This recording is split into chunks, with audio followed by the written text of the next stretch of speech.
সময় সন্ধিনীরে বিন্দুবৎ মানব জীবন আমরা অনেকেই নিজ চোখে অবলোকন করেছি।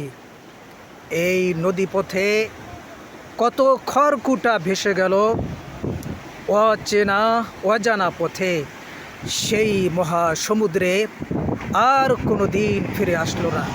ঠিক তেমনি সময়ের মহাসমুদ্রে আমাদের জীবনটা একদিন হারিয়ে যাবে। এই জন্যই কবি বলেছেন, সময় সন্ধিনীরে বিন্দুবৎ মানব জীবন। সময়টা হলো মহাসমুদ্রের মতো, আর মহাসমুদ্রের মধ্যে একটি বিন্দু, যেটা আমাদের জীবন। আসসালামু আলাইকুম রহমতুল্লাহি ওয়া বারাকাতুহু। প্রিয় তেরন্তবাসী, তেরন্ত মসজিদের সম্মানিত মুসল্লিয়ানে কারাম, আমরা ব্যস্ততার কারণেই অনেকেই জুমার নামাজে অংশগ্রহণ করতে পারি না, যেটা আমাদের আসা অত্যন্ত জরুরি, জীবনের একটি গুরুত্বপূর্ণ বিষয় ছিল। আমরা একটি সপ্তাহ কিভাবে আমরা কাটাবো, আল্লাহ সুবহানাহু ওয়া তাআলার হুকুম এবং নবী সাল্লাল্লাহু আলাইহি ওয়াসাল্লামের সুন্নাহ অনুযায়ী জীবন যাপন করব এবং খুতবা শুনে জুমার নামাজে অংশগ্রহণ করে আমাদের ঈমানকে চাষ করে নেব।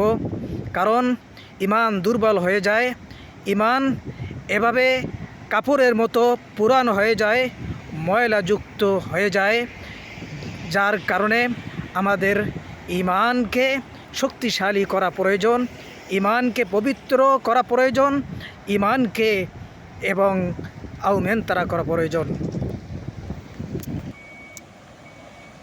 প্রিয় দিনী ভাইরা, আল্লাহ সুবহানাহু ওয়া তাআলা আমাদেরকে অল্প সময়ের জন্য দুনিয়ায় পাঠাইছেন।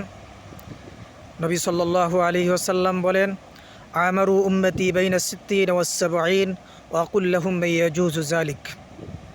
আমার উম্মতের গড় আয়ু হবে 60 থেকে 70 বছর। খুব অল্প সংখ্যক মানুষই আর বেশি অতিক্রম করতে পারবে। সম্মানিত মুসল্লিয়ানি কারাম, আমাদের জীবনটা অত্যন্ত ছোট। এই জন্য আমাদের জীবনের লক্ষ্য উদ্দেশ্য, আমাদের জীবনের টার্গেট, আমাদের জীবনের মূল উদ্দেশ্য কি, সেটা আমাদের নির্ণয় করা, আমাদের সেটা নির্ধারণ করা প্রয়োজন।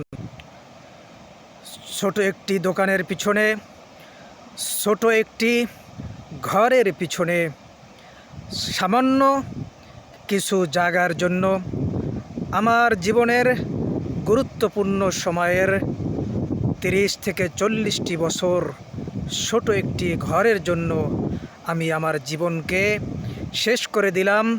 তাহলে আমরা ওই জান্নাতে যেতে চাই, আমরা জান্নাতের নাগরিকত্ব অর্জন করতে চাই। সেই জান্নাতের জন্য আমাদের কি পরিমাণে সময় দেওয়া প্রয়োজন। সেই সুবিশাল জান্নাতের ভিতরে সবথেকে কম জায়গার যিনি মালিক হবেন আল্লাহ সুবহানাহু ওয়া তাআলা, কমপক্ষে 10টা দুনিয়ার সমান আয়তন, এই পরিমাণে আল্লাহ সুবহানাহু ওয়া তাআলা কমপক্ষে একটা ব্যক্তিকে জান্নাতের মালিক বানাবেন। জীবনে কি পেলাম? 30 থেকে 40টি বছর কঠোর পরিশ্রম করে ছোট একটি বিল্ডিংয়ের তো মালিক হয়েছি, একটি হয়তো দোকানের মালিক হয়েছি, হয়তোবা কিছু সামান্য পরিমাণ জায়গায় ক্রয় করেছি। আমি যা পেয়েছি, মনে রাখবেন, তার থেকে আমি অনেক অনেক অনেক বেশি কিছু আমি হারিয়ে ফেলেছি। ইমাম গাজ্জালী রহমতুল্লাহ আলাইহি বলেন, সামান্য সময়, একটি সেকেন্ড সময় কেউ যদি অযথা কাজে, অনর্থক কাজে সময় ব্যয় করে, তিনি এমন ক্ষতির সম্মুখীন হবেন যেই ক্ষতির আর কোনো দিন পূরণ করা সম্ভব না। আমি কি শান্তিতে আছি? আমার জীবনে কি বরকত আছে? আমি কিভাবে বুঝব? ছোট একটি হিসাব আপনারা মিলান। 10 বছর আগে আমি দৈনিক কাজ করেছি 10 ঘন্টা। একটু হিসাবটা মিলিয়ে নেন সকলে। 10 বছর আগে হয়তো আমরা দৈনিক শ্রম দিয়েছি 10 ঘন্টা, কিন্তু এখন 10 বছর পরে কথা ছিল আমার শ্রমের পরিমাণটা কমে আসবে, আমি 5 ঘন্টা দৈনিক কাজ করব।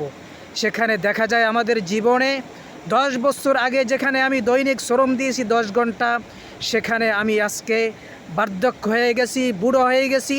এই বুড়া বয়সও এখন আমি দৈনিক 16 ঘন্টা আমাদের কাজ করতে হচ্ছে। কথা ছিল তো এইরকম, আমি 20টি বছর দৈনিক 10 ঘন্টা করে পরিশ্রম করেছি। এখন 20 বছর পরে আমার শ্রমের পরিমাণটা কমে আসছে। আমি এখন দৈনিক 5 ঘন্টা আমি দুনিয়ার জন্য ব্যয় করতেছি, আর বাকি 5 ঘন্টা আমি আল্লাহর জন্য, আমি কোরআন পড়া, কোরআন বোঝা এবং কোরআনের উপর আমল করার চেষ্টা করতেছি। কথা ছিল এরকম, আমি এখন 10 ঘন্টা সময়ের 5 ঘন্টা আমি দুনিয়ার জন্য দিচ্ছি, আর বাকি 5 ঘন্টা আল্লাহর জন্য। আমি মসজিদমুখী হইতেছি, আমি মসজিদে আমার সাথে সম্পর্ক।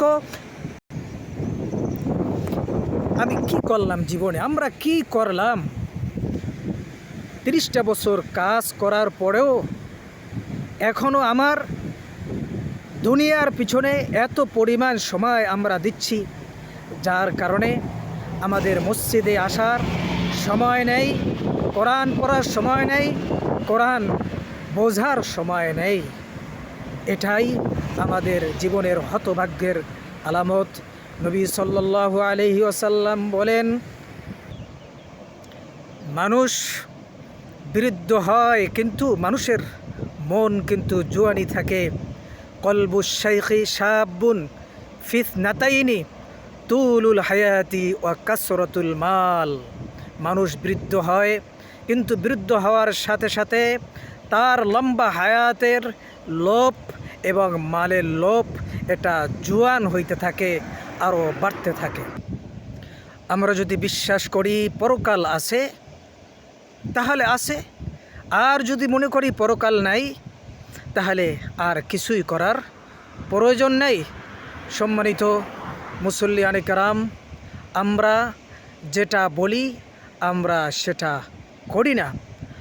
আর কতদিন আমরা দুনিয়ার মোহে আমাদের জীবনটা নিঃশ্বাস করে দেব? আসুন আমরা একটু মসজিদে আসি এবং মসজিদের পরিবেশে একটু কোরআন নিয়ে বসি, একটু দ্বীনি বই পুস্তক নিয়ে বসি, আল্লাহকে চেনার চেষ্টা করি। কে আমাকে পাঠাইলো, কেন পাঠাইলো, এবং আমাদের কোথায় যেতে হবে, আমাদের শেষ ঠিকানা কোথায়, আমার লক্ষ্য উদ্দেশ্য, আমার মূল টার্গেট যদি হয় জান্নাত, আল্লাহ সুবহানাহু ওয়া তাআলা আমার জীবনকে সহজ করে দেবেন। আর আমার লক্ষ্য উদ্দেশ্য হয় যদি দুনিয়া, অর্থাৎ আমার দুনিয়ার উদ্দেশ্যকে আমি যদি মূল লক্ষ্য উদ্দেশ্য বানাই নিই, তাহলে আমরা প্রত্যেকটি কাজে আমরা পেরেশানি হব। এটাই নবীর বাণী। আমরা যেখানেই যাই প্রত্যেকটা কাজে আমরা হতাশা হয়ে যাব। আর আমার জীবনকে যদি লক্ষ্য উদ্দেশ্য বানিয়ে নিই পরকাল, তাহলে আল্লাহ সুবহানাহু ওয়া তাআলা আমার জীবনের সমস্ত কাজকে সহজ করে দেবেন। আসুন আমরা আগামী মঙ্গলবার আশুরার রোজা আমরা সকলেই পালন করি, কারণ এই দিনে পৃথিবীর ভিতরে আল্লাহ সুবহানাহু ওয়া তাআলা অনেক বড় বড় 10টির উপর ঘটনা ঘটিয়েছেন। এই দিনে নবী মুসা আলাইহিস সালাম তিনি লৌহিত সাগর তার বনি ইসরায়েল জাতিকে নিয়ে পাড়ি দিয়েছেন। এই দিনে ইদ্রিস আলাইহিস সালাম জান্নাতে প্রবেশ করেছেন। এই দিনে ঈসা আলাইহিস সালাম জন্মগ্রহণ করেছেন। এই দিনে নূহ আলাইহিস সালাম তার সঙ্গী সাথীদেরকে নিয়ে দীর্ঘ 6 মাস পরে তার নৌকা যদি পর্বতে অবতরণ করেছে। এই দিনে আদম আলাইহিস সালামকে আল্লাহ তাআলা ক্ষমা ঘোষণা করেছেন। এই দিনে আরও অনেক বড় বড় ঘটনা ঘটেছেন। এই দিনে হোসাইন রাদিয়াল্লাহু তাআলা আনহু শাহাদাত বরণ করেছেন। এই দিনে কেউ যদি রোজা রাখে, অর্থাৎ আগামী মঙ্গলবার কেউ যদি সিয়াম পালন করেন, নবী সাল্লাল্লাহু আলাইহি সাল্লাম বলেন, সিয়ামু ইয়াউমি আশুরা আই ইউকাফিরুস সানাতাল্লাতী ক্বাবলা, আল্লাহ সুবহানাহু ওয়া তাআলা পূর্বের এক বছরের গুনাহ মাফ করে দেবেন। এই জন্য আমাদের জন্য উত্তম হয় যদি আমরা দুটি রোজা রাখতে পারি, অর্থাৎ আগামী সোম অথবা মঙ্গলবার অথবা মঙ্গল অথবা বুধবার।